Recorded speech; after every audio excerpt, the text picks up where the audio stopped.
वाली को भगवान ने चुप करके क्यों मारा? वाली के भगवान सामने आते हैं, कहते हैं वाली आ युद्ध कर, ऐसा करना चाहिए था, लेकिन सामने आके युद्ध नहीं किया, बल्कि श्री राम ने छुप करके वाली को मारा। ऐसा क्यों किया भगवान ने? तो वाली ने ये प्रश्न भगवान से पूछा। जब वाली के हृदय में यहां तीर लगा हुआ था, तो वाली जब गिरा पड़ा था, तो वाली ने श्री राम से पूछा। तो वाली ने कहा श्री राम से कि प्रभु आपने मेरे साथ ऐसा क्यों किया?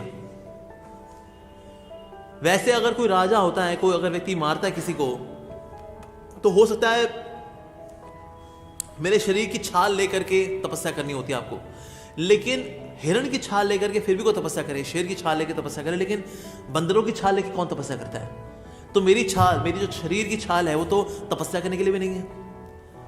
हमारा शरीर हो तो दूषित माना जाता है बंदरों का, तो इस तरह से देखा जाए तो मेरे को मारना बनता नहीं है आपका।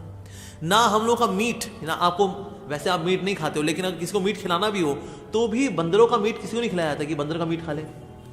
तो हमारा तो मीट भी किसी काम का नहीं है। तो फिर आपने ऐसा मेरे साथ क्यों किया?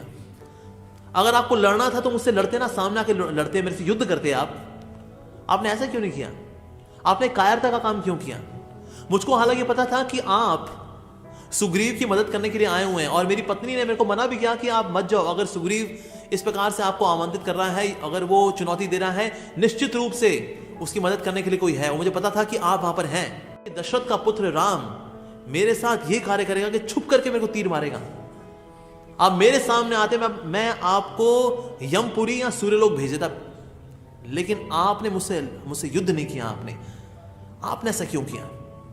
अरे ये सब छोड़िए, आप मुझसे मदद मांगते, मैं सीता को लेकर के आता एक दिन के अंदर अंदर।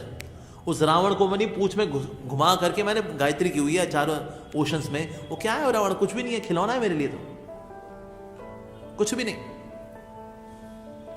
तो आप मुझसे मदद मांगते, ये सुग्रीव क्या मदद करता आपकी? मैं आप मदद करता आपकी, एक दिन के अंदर मैं लेकर के आता सीता मैया को आपके लिए। आपने ऐसा क्यों किया?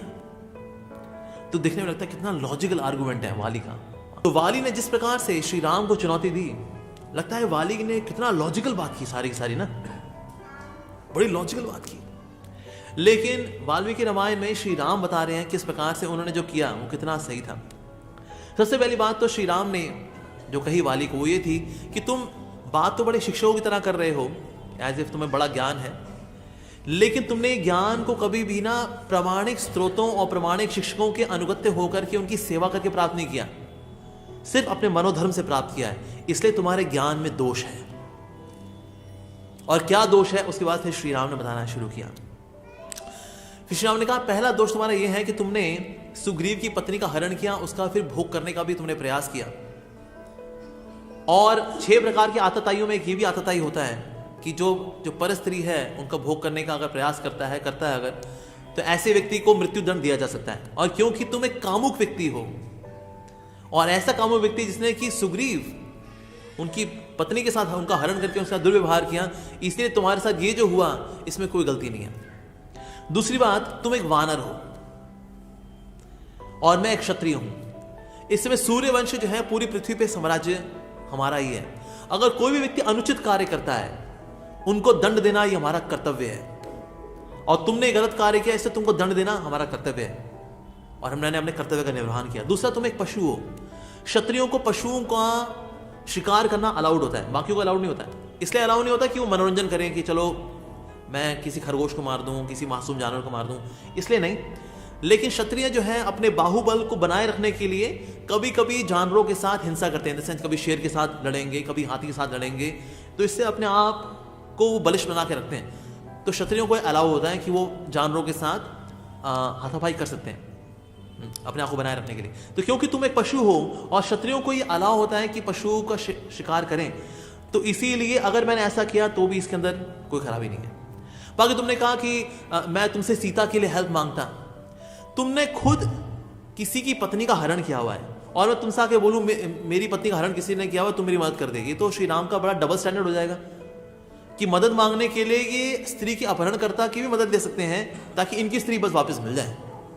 तो ये तो श्री राम के व्यवहार में बड़ी अजीबोगरीब बात हो जाती है कि एक ऐसे व्यक्ति से मदद दे रहे हैं श्री राम। जैसे श्री राम ने कहा मैं तुमसे इसलिए मदद नहीं मांगी सीता को वापस पाने के लिए, बाकी है कि अगर वाली सरेंडर कर देता श्री राम के सामने, ये रामानुचार्य जी बता रहे हैं अपनी टीका के अंदर कि वाली बोलता है मैं आपके शरणागत हूं, मुझे आपकी शरण में ले लीजिए अपनी, तो श्री राम उसको शरण देने से मना नहीं कर सकते। अब एक ऐसा व्यक्ति जिसने किसी की स्त्री का अपहरण किया हुआ है, श्री राम कहें हाँ मैं तेरे को अपनी शरण में लेता हूं, क्यों? तो क्या ये उचित होगा? नहीं। तो इसीलिए वध करना ये आवश्यक था।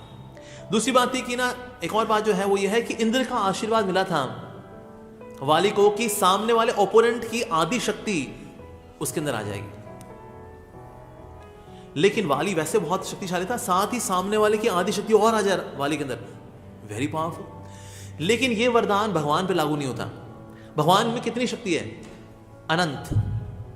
तो अनंत डिवाइड बाय 2 ये आ जाएगी वाली के अंदर। अनंत डिवाइड बाय 2 कितना होता है? अनंत। Infinity divide by 2 is equal to infinity. अभी इनफाइनाइट पावर कैसे आ जाएगी वाली के अंदर? असंभव है। तो इंद्र का जो वरदान है वो नलिफाई हो जाता, वो यहां पर फेल हो जाता। तो भगवान अपने भक्तों के दिए हुए जो वरदान है उसका भी सम्मान करते हैं। तो इसलिए सामने आ भी जाते वाली के, तो भी भगवान की आदि शक्ति वाली के अंदर नहीं जाती, और आ भी जाती तो उसका वास्तव में अस्तित्व खत्म हो जाता है, क्योंकि अनंत शक्ति सिर्फ एक ही व्यक्ति धारण कर सकता है, वो है स्वयं भगवान। तो इसलिए भगवान ने कहा मैंने छुपके इसलिए मारा क्योंकि इंद्र का जो वरदान है वो नलिफाई नहीं होना चाहिए। बाकी तुमने कहा मेरे से युद्ध करते, जिस तरह से रावण से आप युद्ध करने के लिए जा रहे हैं, आप मेरे से भी युद्ध करते। भगवान ने कहा मैं इतने सारे लोगों का मैं भला ब्लड शेड, उनका खून भला क्यों बहाऊं तुम्हारा वध करने के लिए। तो इसलिए ये सारे कारण जब बताए श्री राम ने, तो वाली तुरंत इस बात के लिए कन्विंस हो गए कि हाँ प्रभु आप जो कह रहे हैं आप बिल्कुल सही कह रहे हैं। और फिर उन्होंने उनकी महिमा गाते हुए, श्री राम की महिमा गाते हुए वाली ने प्राण त्यागे, और साथ ही अपने पुत्र अंगद को सुपुत्र किया कि हे प्रभु हालांकि मेरे में दोष रहे हैं, लेकिन मेरे आपसे प्रार्थना है कि मेरे पुत्र अंगद को आप स्वीकार करिए। और फिर अंगद जो है बड़े शक्तिशाली थे, उन्होंने श्री राम की सेवा भी की। तो इस प्रकार से ये जो अंडरस्टैंडिंग है कि भगवान ने वाली को छुपके क्यों मारा, भगवान ने इसलिए छुपके मारा। तो ये सारे कारण जो है आचार्य भी बता रहे हैं, और साथ ही भगवान ने खुद भी एक्सप्लेन किए हैं वाल्मीकि रामायण के अंदर।